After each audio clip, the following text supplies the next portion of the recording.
Hello mga friends! Welcome po ulit sa Kusina ni Bibay. So ang ating pong recipe ngayon ay isa sa mga Filipino food na paborito nating lahat. Ito po ang pork sisig. Kita nyo naman, no? Ang sarap! Tara na!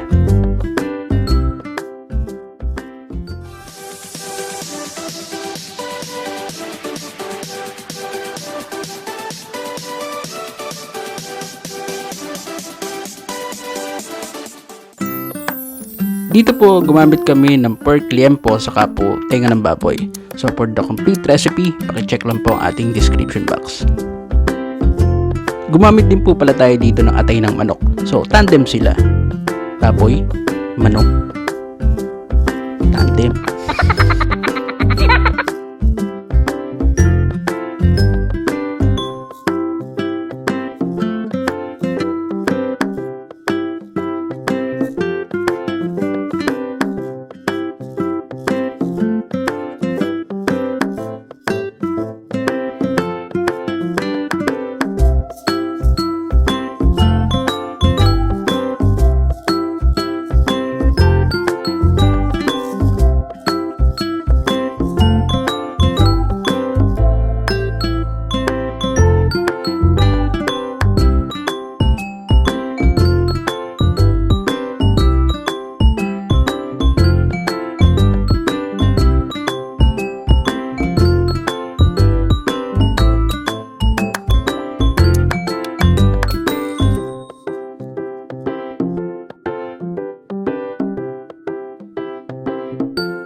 Isa na naman pong napakasarap na recipe ang ating natunghayan sa kusina ni Bibay.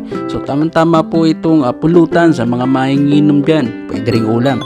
So don't forget to like, subscribe, and share. And as always, enjoy cooking. Ayan unlimited sisig. Thank you for watching and see you on our next video.